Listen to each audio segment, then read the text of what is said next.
the absence of a strong schedule is not the presence of weakness when it comes to Paddy. Just because he hasn't fought the top guys doesn't mean he's weak or he's not good. April 12th is the biggest litmus test, the biggest testing grounds that we will ever see Paddy Pimblett in up to this point. Is he a future contender? We'll see. Or is he just another guy who's got a loud mouth and a cool brand, and that's what people have said about him? We'll find out. All I know is I'm taking care of my number one job, which is going out there and getting my hand raised. And may the best man win, man. Either way, I got a ton of respect for Paddy. I like his brand. I like how he carries himself. We'll see what happens, man. It's going to be fun.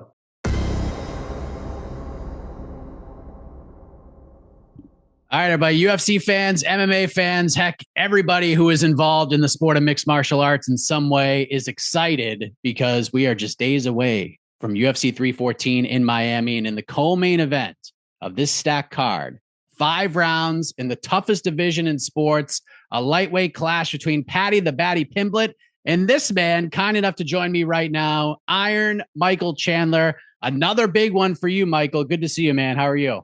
You too, Mike. Good to see you, man. I am on cloud nine, man. I tell you what, these training camps are long and they are arduous. But when you get toward this last week, you're like, man, we could just kind of get after it a little bit, go through the motions. Like, you're already in shape, you're already ready to go, and this is the fun part now. We're just a couple days away from fight week.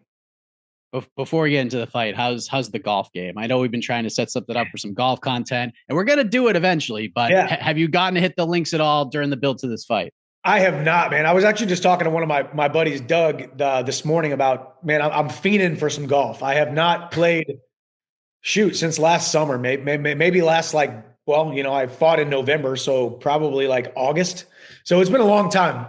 But coincidentally, that's probably my first round back is probably going to be the best round I play. Because, golf is either like you play it so much that you get good, or for guys like me where you don't play it a ton, but the more I play, sometimes the more the expectation grows, and then all of a sudden I start sucking. So hopefully I get back and I broke a couple bad habits and I can maybe break 100 when I go out there after this fight. The last time we spoke in this capacity, we were both at one of the wackiest combat sports events in history. It was that Triller boxing card in Hollywood, Florida, and Vitor Belfort fought Evander Holyfield, and Donald Trump was there, and Anderson Silva knocks out Tito Ortiz in seconds. And it was just shortly after the fight between you and Justin Gaethje was announced. And I bring this up because it sort of reminds me of this UFC run you've been on. You've been such a wild card at 155 in the UFC with these exciting fights, seconds away from becoming a UFC champion, bonuses in almost every fight. You're coaching tough. You're booked against Conor McGregor to headline International Fight Week and all that chaos. And although the record isn't what most would call like overly successful, I guess, if you look at it, you've had quite the ride with the UFC. So heading into another huge fight and reflecting on the work you've done, how would you self-grade this run with the UFC overall, using whatever criteria you wish to use? Yeah, I mean, my criteria might be a little bit different and a little bit biased, right? But life and what we do and who we are isn't always defined by the wins and the losses, right? I mean, this sport in particular, people buy a pay-per-view and they get a case of beer and they bring their buddies over and they have a fight party, or they go to an arena somewhere and they want to feel something. They're chasing a feeling. They're romantic about combat sports, and they're romantic about watching a fight play out in front of them. And I think what I do doesn't always result in a win. And I've lost some people some money when they bet on me. I have fallen short, and I have been ridiculed for not having a high fight IQ. But one thing that you can never say is that when I step inside the octagon, I didn't give 100% my full human self when that cage door closes. I am living out my dream and I am living out my passion, both inside the octagon and out. The platform that has been built over the last 4 years inside the UFC, the Ultimate Fighter, the fight booked with Conor, the fight broken with Conor, the fight of the night, fight of the year, debut of the year, knockout of the year. I mean, it's been nothing short of amazing. It's been more than I could have ever hoped or asked for. I mean, you and I interviewed 25 times probably the 10 years prior when I was in Bellator, and was working just as hard, and I was training just as hard, and I was doing it just as hard, and I was just as disciplined with my diet and the train in the kitchen, and I was making just as many sacrifices and leaving my family, but I wasn't on the biggest platform. And now being on the biggest platform, it feels like I needed that long maturation process to come into the UFC, a salty veteran with all of myself to be able to pour into it. And I have poured all myself into it, and I've been rewarded for it in droves, man. And I'm very happy about it. And because of that success that you lay out, you're part of this card, which is one of the best the UFC has put together for fans over the past few years. I mean, it just stacks up with a lot of the big ones. There's so many storylines, great main event for the vacant featherweight title. But I feel like this fight between you and Paddy has actually gotten more attention than the main event, gotten more, I guess, main event buzz than Volkanovski versus Lopez. Have you noticed that as well? Yeah, it's a big fight, man. And it's one that, this is a fight that kind of came out of nowhere. Even for a guy like yourself who covers the sport, it may have came out of nowhere, right? It was the name was first floated to me kind of back in December, early January, but I wasn't quite ready to pull the trigger. I wasn't quite ready to say yes because I needed to heal up from the November fight I had, 25-minute war with Oliveira. And so I wasn't able to say yes. I want to be able, I don't need to be 100% to say yes for a fight because a halfway decent plan right now is better than a perfect plan in the future. But with that being said, I still wanted to make sure I was going to be able to get into a training camp 100% healthy. And then this fight got booked in late February, I think it was, basically right at 8 weeks out. And it was a name that I definitely wanted. It's the life cycle of a fighter. Poirier had to fight Benoit Saint-Denis, who was outside the top 10. Gaethje fought Vazeev when he was outside the top 10. Us top 5, top 7 guys have to be able to put it on the line and prove that our ranking means something. And this is a fight for me to do that. And this is an opportunity for Paddy to break inside the top 10. So we'll see how it plays out. But I got a sneaky suspicion I'm keeping my ranking. I'm going to have a very emphatic win. I'm going to rip off some backflips, rip off a promo, call some people out, and have a nice big 2025. What has been your overall impression of Paddy? Because, I mean, he talks about it all the time. Many have doubted that he could find success in the UFC. Many doubted he could even make it to the top 15. And he's been sort of this polarizing figure. Fans have sort of been against him, but I feel like a lot of people have sort of turned the corner a little bit on Paddy. He's on this great run. He's coming off that big win over King Green. Do you feel like he's underrated, that he's overachieving? How do you gauge Paddy as a fighter and as an opponent? I wouldn't say he's underrated. But I will say, I mean, that's unfortunately for us, that's how the mixed martial arts fandom is, right? I got a ton of hate. You saw it, like when I came over from Bellator, started calling people out, calling out Khabib, knock out Dan Hooker, Dana White privilege, get the title shot. Like I hadn't earned it in a lot of people's eyes, right? So if you're following the sport for 10 years and all of a sudden this new shiny object comes in, you're a little resistant to it until they really go through the gamut, right? And now I think I've garnered a little bit more respect from the MMA community with who I have fought and how I have fought. With that being said, the absence of a strong schedule is not the presence of weakness when it comes to Paddy. Just because he hasn't fought the top guys doesn't mean he's weak or he's not good. April 12th is the biggest litmus test, the biggest testing grounds that we will ever see Paddy Pimblett in up to this point. Is he a future contender? We'll see. Or is he just another guy who's got a loud mouth and a cool brand and that's what people have said about him? We'll find out. All I know is I'm taking care of my number one job, which is going out there and getting my hand raised.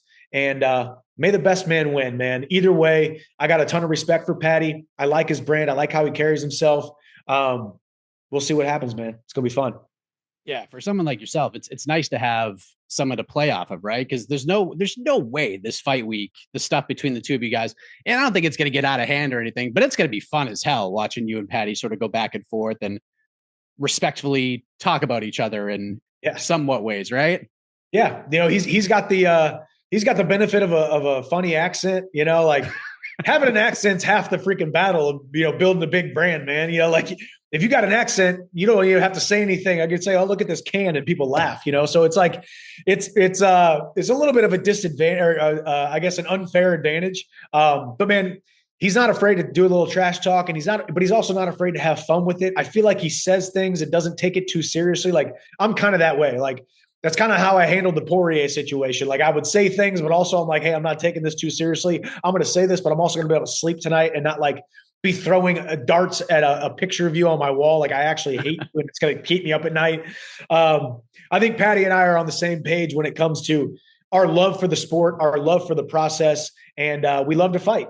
He says Scousers don't get knocked out. I will put that name to the test on April 12th. And if I put one of these hands on that chin, he's going out.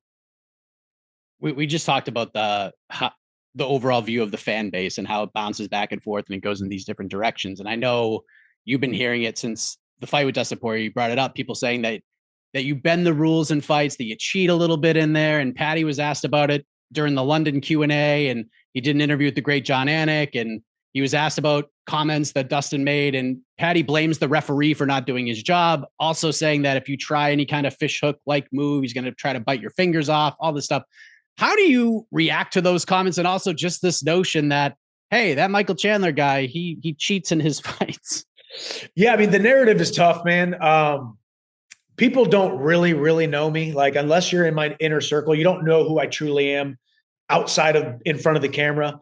People have their sneaky suspicions that I'm some, I play nice in front of the camera and I'm a bad guy behind the camera. You're always going to have those accusations, right? But I know who I am, and I know who I am at my core. I'm a guy who tries to do things right, tries to treat people right, do things with honor and respect. So the cheating narrative is a little tough for me, but also it's all part of the court of public opinion, man. Did I grab Dustin Poirier's mouthpiece? Yes, I did, because I thought it was his chin. I've already addressed that one. Things happen in a fight. Are you going to reach over and grab the cage? Are you going to, get your fingers in the glove? Yeah, those things are going to happen in a fight. In the last fight, Charles Oliveira dug his chin so deep into my eye socket that I thought I was going to go blind, which is illegal. It's an eye gouge, right? He was grabbing my gloves when he was trying to choke me. Like there was these things happen when you're inside of the cage. I would never say that Charles Oliveira is a cheater. His body is reacting and doing things without his brain's permission. All right, you're in fight or flight. Things happen. So it's a tough narrative.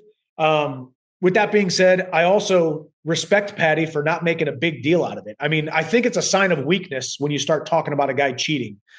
The most interesting one to me was Justin Gaethje. Like Justin Gaethje's a savage and like calling me a cheater. I'm like, dude, come on, man. Like it's a little bit of a sign of weakness. But either way, things happen in there. The fans aren't gonna like everything that you do. Fans aren't gonna like you 90% of the time anyway. So it doesn't really matter. So we'll just leave it at that. I am doing exactly what I feel necessary in the fight. The referee, if they tell me to stop, I'm going to stop. There's a lot of things that you do inside the octagon that you're doing, you don't even really realize you're doing, and it's the ref's job to tell you. So we'll see how these next couple fights play out. I appreciate you talking about that, and we'll move on. I'm curious. It's a tough scenario, right? Because you're also talking to people who have never done it, before, and you're like, well, hey, think back to the next time that you did something that you didn't really realize that you did it. Now, put someone within your vicinity who's trying to beat you to death, with a million people screaming, it's interesting, man. But I obviously try to live with honor and integrity, but things happen in there. What are the stakes in this fight? Because you mentioned Paddy beats you. It's the ultimate litmus test. He gets into the top 10. A lot of people feel, I put him in a position where he's a win away from fighting for the title. What happens with you if all goes well at UFC 314? I think when all goes well, it's going to be the type of win, the type of dominant performance. Because, there's a big difference, I believe, at least. Well, you talk to me at midnight. I hope you're in Miami. Come grab me at midnight after my fight, after I finish Paddy the way I believe I'm going to finish him. It's going to be emphatic, and it's going to show the difference between guys who I have been fighting, Poirier, Oliveira, Gaethje, the Mount Rushmore of the lightweight division, and then a guy like Paddy Pimblett. Not to take anything away from him, but that's how I believe this fight is going to play out. That is going to be the statement that I'm going to make. Dustin Poirier got a title shot off of beating Benoit Saint Denis, who was ranked number 11. Islam got a title shot after beating Bobby Green. It's not crazy to think that my name isn't thrown into the hat of the title contention in the lightweight division. Islam's talking about moving up. All of a sudden, you lose him, you lose Poirier. Now you just got Oliveira, Chandler, Topuria, Gaethje, Max Holloway. there's a bunch of fights to be made, man. And we shall see. All I know is I beat Paddy, get my hand raised in emphatic fashion. And I'm still in the top of the lightweight division. And there's some big fights. There's a BMF belt. There's a newcomer coming in. We shall see, man. It's going to be fun. Couple last things. You knew a Conor question was coming, and I don't even want to ask you about it, but he is in the news. He recently said he's got to run for office in Ireland. Says he's happy with what he's done in combat sports. He is focused on Ireland now, but then he's kind of said, "Look, the offer has to be the right offer, and I'll try to do both." And I know you're tuned into everything. You see the clips and things, I'm sure, on social media. How did you interpret those comments? Did you hear, yeah, he's never fighting again, or maybe, like, what do you think? Yeah, I mean, it's definitely one of those things where it's definitely the closest comments that we've ever heard to Conor maybe talking about retiring, when it comes to I'm happy with what I've done in the sport, right? But with that being said, Conor's also talking about running for president of Ireland. Conor's also got a record label. Conor also just launched a cigar company. Like, Conor does a lot of things that make sense but don't make sense. Is he doing things just as a publicity stunt? I mean, I tell you what, if I run for the president of the United States, I'm probably not going to win, but it sure would make me even more of a celebrity, right? So you never quite know what Conor is doing and what he's thinking. You never know if it's a negotiation tactic. You never know if it's smoke and mirrors. All I know is, as you can see by the way I am operating, fighting Charles Oliveira in November and now Paddy in April, I'm getting back to the Michael Chandler of old. I weighed in 6 times, 6 training camps, 5 fights in 26 months, my first 26 months in the UFC. I'm a very active guy. I like to stay active. I'm getting back to being an active fighter. And if Conor comes back, when Conor comes back, his road back to the UFC goes through me, so we can finish the Ultimate Fighter 31. But until he actually does come back, until my phone says Dana White or Hunter Campbell and I pick it up and they say, hey, we're finally booking this fight. Until that happens, I'm going to keep fighting other people. I'm going to stay active, and I'm going to steal the show in whatever arena I am in around the country. So when you say you get names, you're going to cut a promo, is Conor going to be one of those names? He probably shouldn't be, but we'll see. We'll see. We'll see. You got to have the tape. You got to have the tape and the mic moments to be able to stitch them all together to build a fight later on down the line. So all the naysayers can be even more mad at me if the fight actually does happen. But with that being said, man, no, I mean, I think there's some more realistic, more immediate fights that could come to fruition when it comes to Holloway, a rematch with Gaethje, Topuria, some of these big fights that are probably a lot more realistic, later this summer, fall, winter. Conor may not come back till January 26. Who knows? Or at some point in 26. So we'll see. Last thing, you mentioned this crazy division right now, and there's a lot of talk of where it is heading. Who is Islam Makhachev going to fight? Will it be Oliveira? Will it be Ilia Topuria, who's moving up after vacating the featherweight belt? You got Arman Saruki in there. Gaethje's back in the conversation after beating Fiziev a second time. So you're a man of many hats. So I'm going to have you put the matchmaking hat on. How would you match up the top of this division right now? I mean, you and or Paddy can throw a monkey wrench into all of this, but short-term booking right now, who gets the title shot? How do you sort of create the roadmap to the top? If Islam stays, let's just say the world is that Islam stays at 155 for the rest of his career. I think the biggest fight that they can make is Topuria versus Islam, champ versus champ, even though Topuria is not the champ, because he vacated. That's the biggest fight that they can make. Does Topuria deserve it more than Oliveira, Gaethje? No, but I think it's the biggest fight that they can make. I would love to see Gaethje get the next title shot, man. I feel like I was gutted for him after he put his number 1 ranking on the line to fight Max for the BMF belt, took a risk and then lost the fight. But obviously now he's come back with a win. I'm not sure what you do with Hooker, not sure what you do with Arman. I think Arman's kind of at the bottom of the list, even though he's ranked the highest. You pull out of a fight 24 hours before because of some back pain. That's a little tough. You got to be reliable. The UFC is running $1 billion business, and they don't need you at any given moment. They can replace you at any given moment. So Arman's going to need to come back and get a win. I think I go out there and make a statement against Paddy. I continue to throw my name into that mix. I think Islam versus any of those names I just mentioned is a big fight, but I think I am a very intriguing matchup for Islam when it comes to American wrestling versus Dagestani Sambo. But we'll see what happens, man. I don't know if that really answered your question when it comes to the actual matchmaking, but there's almost too many names, and there's Right?